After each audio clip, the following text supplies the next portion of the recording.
Hello, everyone. Welcome to the Horror Room. I'm Travis Bruce, and today we're doing another Women of Horror Spotlight. Today I have with us, she's a director, and she has a film that's in pre-production right now. It's called I Scream. I have with us Eileen Isley. Eileen, welcome to the Horror Room. Hey, thanks for having me. I really appreciate it, Travis. It's an absolute pleasure. Now, tell us a little bit about I Scream. Absolutely. I Scream is set to be my directorial debut. I've been working with Silver Spotlight Films since 2012. My husband, Steve Rudzinski, is usually our director, and this is my chance to bring my view and my perspective to the horror industry. It is going to be a sci-fi 1950s-esque film, but set in modern times, homaging movies like The Blob and Tarantula with all those fun, like, cheesy B-movie effects. It is about an ice cream that's eating everybody. Sorry, that's probably the most important part. Which is an awesome concept. Now, this is your directorial debut. I can imagine that I have a lot of fans who are thinking about directing their first movie or creating their first movie. I can imagine it is terrifying. I thought it would be. I think because we have so many years of doing micro-budget cinema, I feel like it's just a next step. I've done pretty much everything else from acting to script supervising, executive producing, things like that. And directing is just like another facet. Also, I have some experience in stage directing for plays and musicals, just not film yet. Now, as we know, we talked a little bit. Pre-production is so important, and because that's where a lot of the hiccups come in. But if you can catch them beforehand, it makes the production side a little more easier. Yeah, planning is absolutely everything. You can't just kind of throw caution to the wind and slap together a movie without any kind of planning. You'll be overshot, you'll waste your budget, and your actors aren't going to be happy with you. So, that's how you end up sitting on the same project for 5-6 years and never releasing it. So I definitely urge anybody who's interested in directing or putting together their own film to definitely spend some time on pre-production, on planning, on budgeting, all of the above. And that way you might get surprised. Exactly, because locations change. People fall out. Casting, crew. I hear all of the possible outcomes that can happen, and you have to be ready for them. Yeah, you always got to have a plan A, B, and Z, like everything, ready to go at the moment's notice. So what gave you the inspiration and the idea for I Scream? So we're decently known for object killer movies. My biggest product, I co-wrote on the Carousel trilogy, which is about a killer carousel unicorn. And I know, right? And through that series, we've had killer objects left and right. So, as most of my movie ideas come, I'm at the store. I'm at actually Target, and I'm shopping for Halloween decorations, as you do. And I stumble across this really cool ice cream cone that you may have seen virally this year. It's like a ice cream cone skull kind of decoration in like the dollar zone. And I think to myself, that looks like a fun VHS tape cover of like a movie you would see in this era. And then I thought, it would be really funny if the ice cream was the killer in a movie. And then it just kind of spiraled from there. It became, okay, well, the ice cream, does it have a face? No, it doesn't have a face. How does it act? Well, it's like the Blob. It's just going to like steamroll over people. And everything sort of came from there. So that was the inspiration, believe it or not. Now, I love ice cream. Now, what kind of ice cream are we going to have for the killer? It's going to be vanilla, chocolate, mint.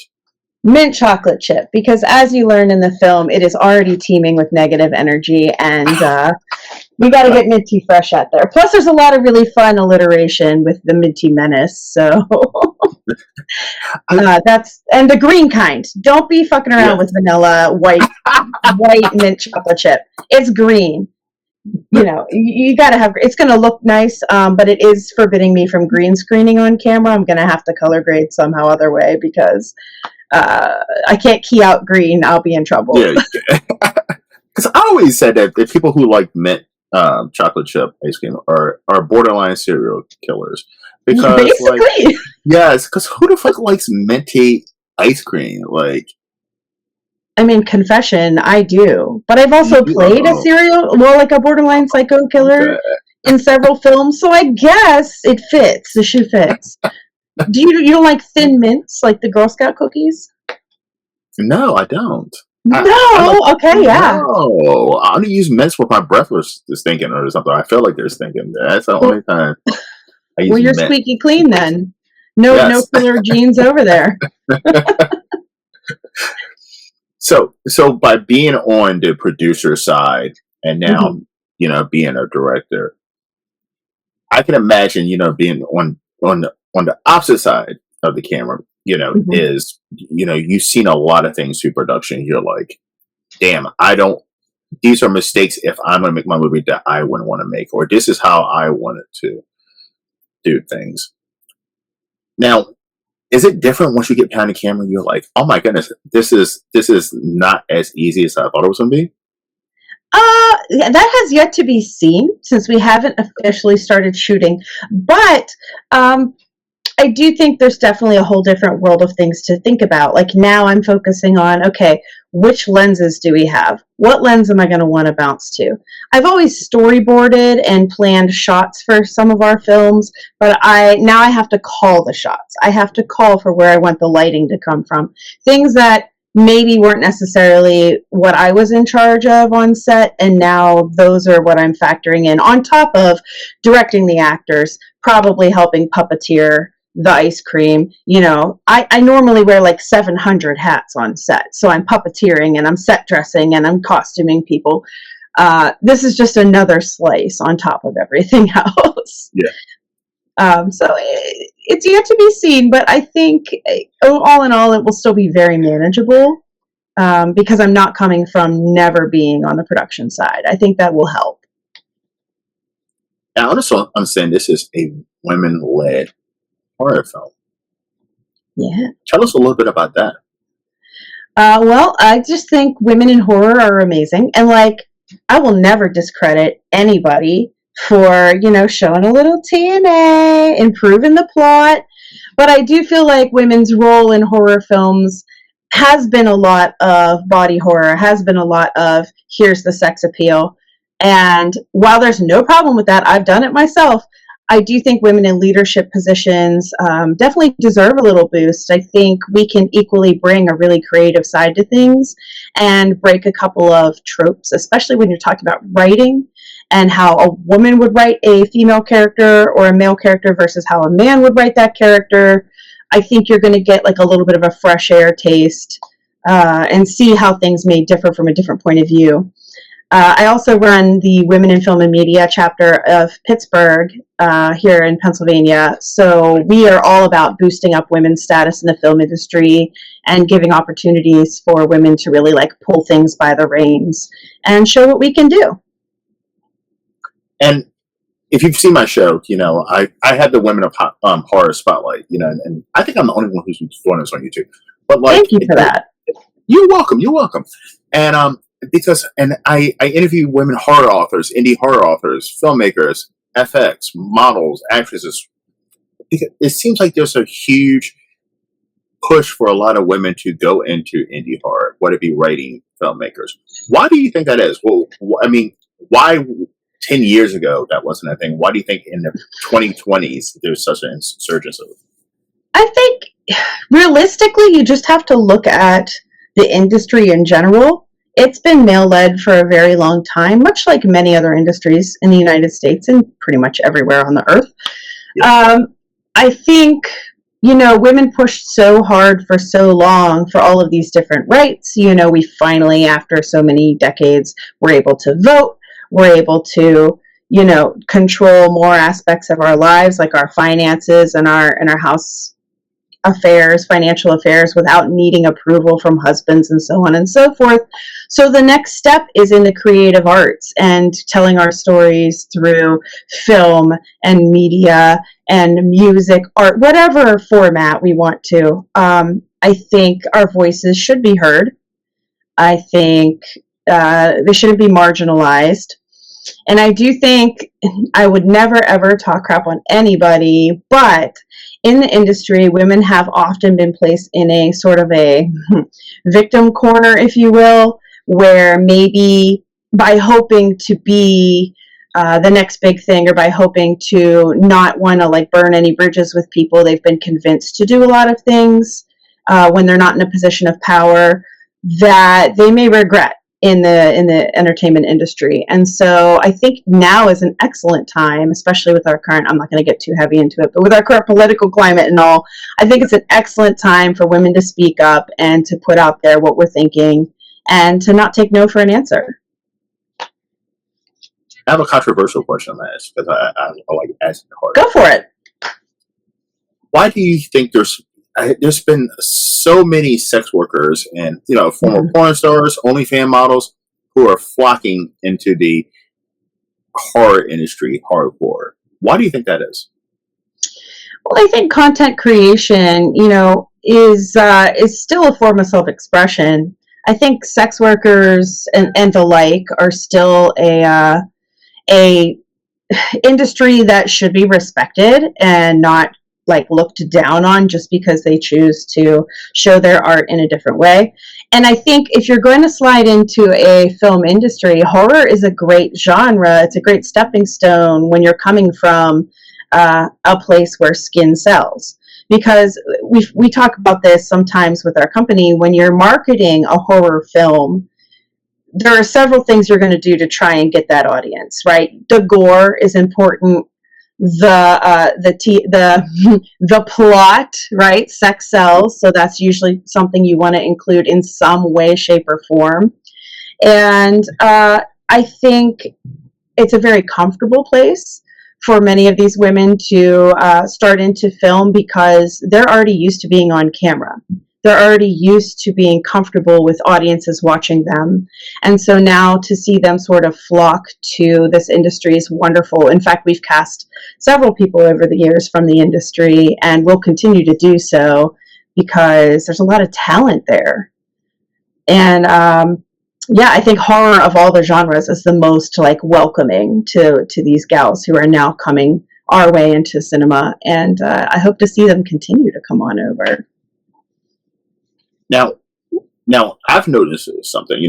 I'm 42. I grew up in the 80s watching horror slashers, and it seems like you're seeing less and less nudity in horror films, and you're seeing more male nudity. Actually, you're seeing a lot more dicks now in horror films. It's true. There's a lot more dicks in horror movies now. Why do you think that is? Why do you think they're going away from tits and ass and more towards schlong and balls? I think honestly, it's public backlash. I think right now, in a time of social media where everybody is getting canceled for everything, there are so many groups of people who are very against female nudity being shown anymore. A lot of people seem to feel that it's very exploitative or that it's unnecessary to tell a story. And on one hand, I can kind of agree, like if it's not part of the story, it doesn't have to be in the movie. But on the other hand, that's kind of one of the tropes of the industry is like having that shower scene or having that, that sex scene that causes the killer to go after a couple because they're just so irate about maybe they don't get enough themselves. So we've seen a bigger push because for some reason it's okay to do it to men, to like let them go expose themselves. And it's not okay to do it to women.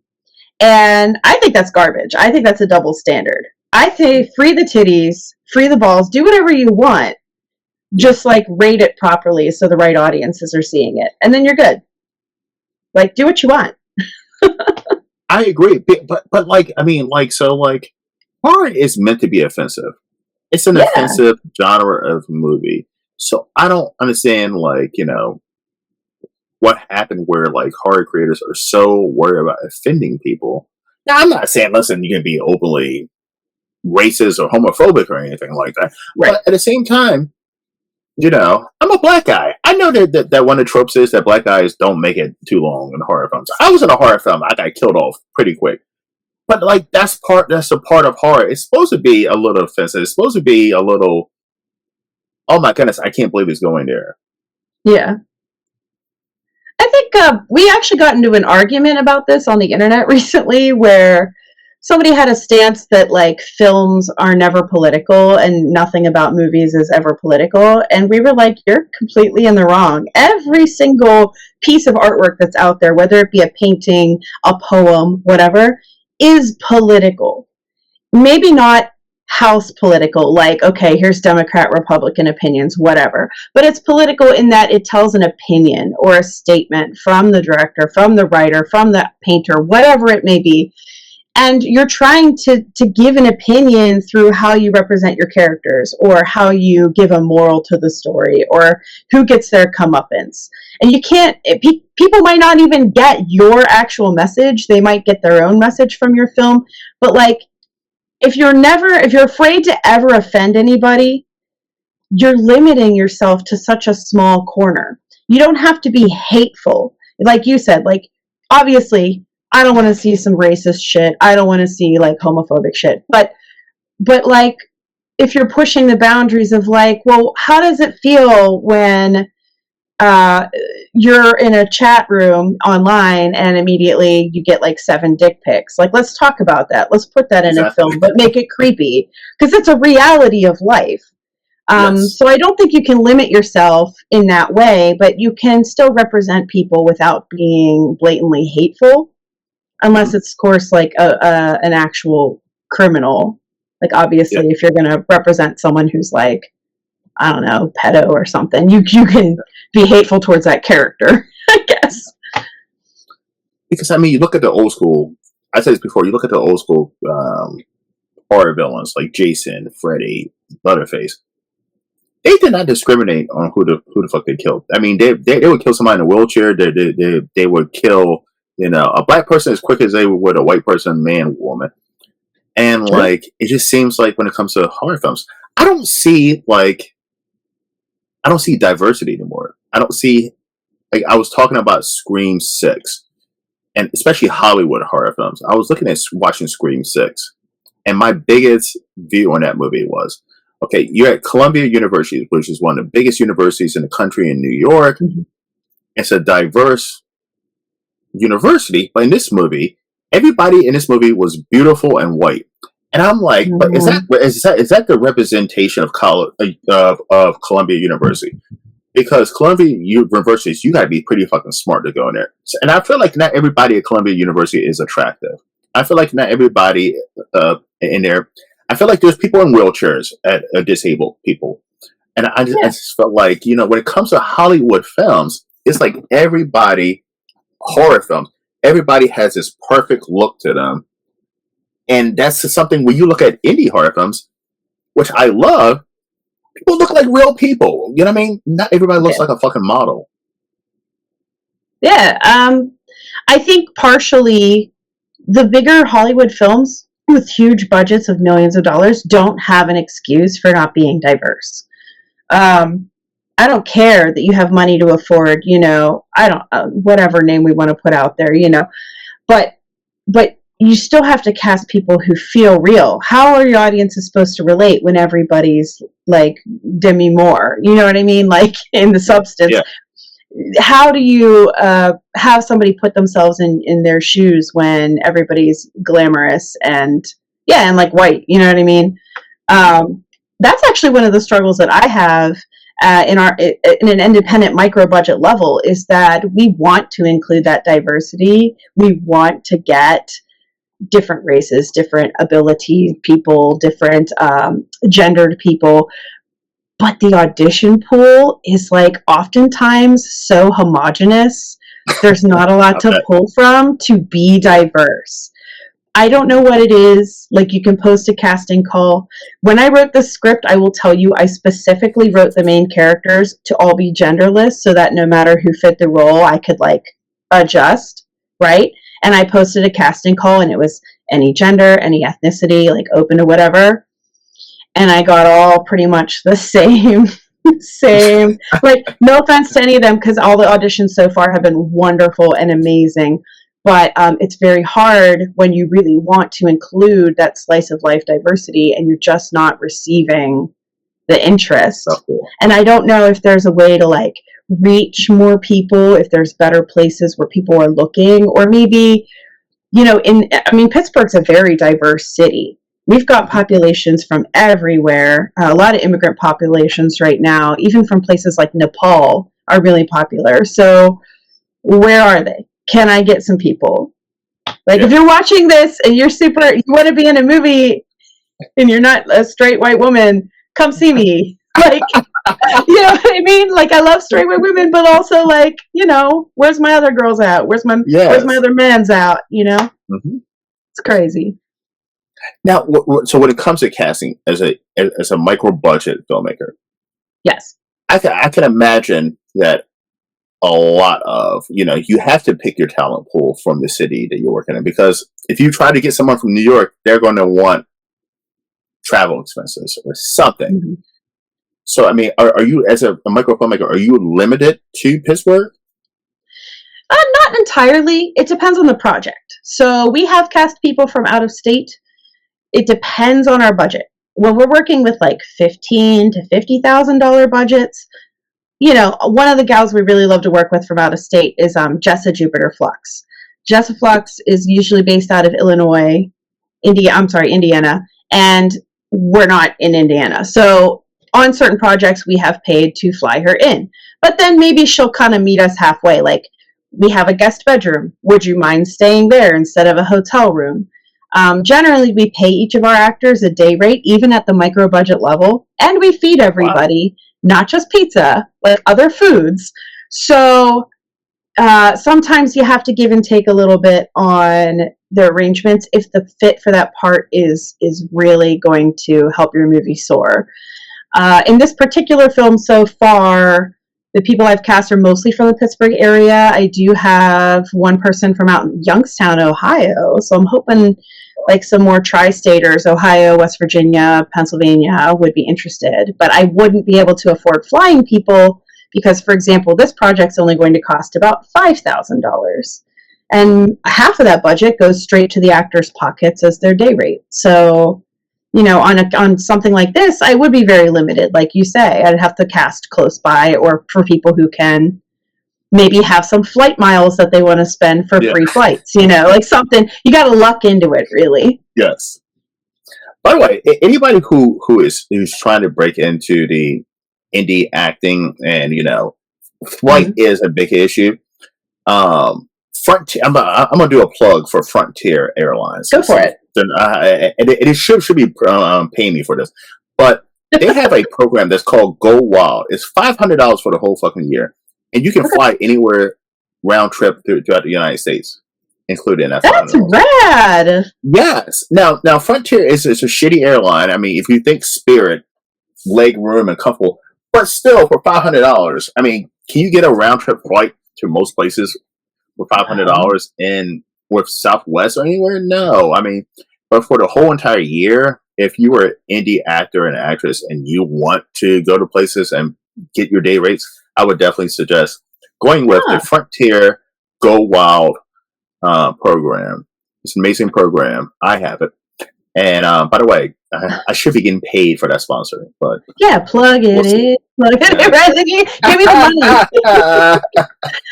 That's cool, man. And what's their like luggage like? Do they let you bring a bag, or do you have to pay to check them? You got to pay to check, but you can buy another program that's $99 a year, and it includes your luggage. Still, $600 a year. You can do multiple round trip flights for. That's phenomenal. Nothing. I've definitely driven 4.5 hours to a set after work, filmed all night, driven 4.5 hours back, and worked an hour later. So, I mean, I've been there. Flying would have been so much sweeter. Yes.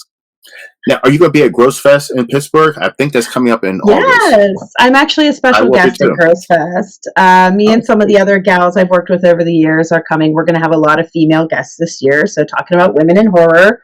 It's a good time to be there, and you'll be there so we can meet in person. That's so cool. And Steve Rudzinski, my husband from Silver Spotlight, will also be there. We'll be there with all of our films from 2012 till now, including our latest release, which was Curtains for Christmas, a Hallmark romantic comedy slasher film. Through that movie, I actually got named the best female villain of 2025 by Morbidly Beautiful's website, and that made me like get the little heartbeat, you know.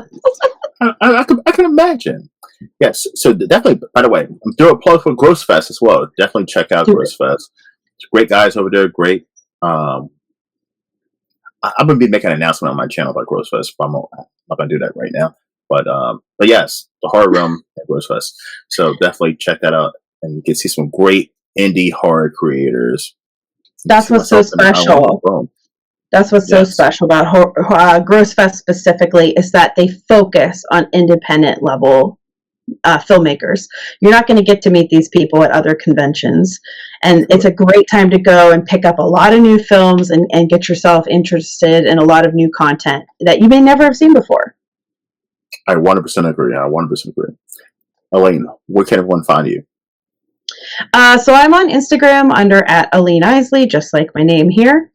The Kickstarter for I Scream is currently live. If you search I Scream on Kickstarter, it should pop right up. We're already 20% funded after just 5 days of being open, so I'm hoping to finish the project. I'll be frank, the movie will be made whether we make the money or not. It just depends on whether or not I have to do lots of door dashing and things between shoots to pay everybody. So I'd really like your help. It's as easy as pre-ordering a DVD or a Blu-ray, which you'll get as soon as the movie's finished this fall. And I'm also on Facebook under Elaine Isley as well, so you can find me just about anywhere. And if you want the spicy stuff, you gotta message me there. What do you mean spicy stuff? Oh, you know, other content. Oh, okay. So I'll be messaging Eileen after this. I'm joking. But I see Travis over there. But no, I appreciate you having me. This is awesome. No problem. And listen, down in the description box is the link to the Kickstarter, so definitely please support them. Eileen, this was a blast. Yeah, thanks so much. I always love coming on these shows, and you've been a really pleasant host. Thanks for having all your questions ready to rock. We love it. Oh, listen, I had no preparation. By the way, Eileen just messaged me like 10 minutes ago. Yeah, like, 10 minutes before. Let's fucking do this. So, like, listen, I had Minty ready to go, all right? He was like ready to rock. He's got ready for his close-up. So there was no preparation for this interview. That's how great I am. Yeah, all right. Wonderful. Yes, please go down in the description, support the Kickstarter. All right, everyone. Well, thank you for coming to the Horror Room, to another Women of Horror Spotlight. I'm Travis Bruce. We'll see you next time. Take care.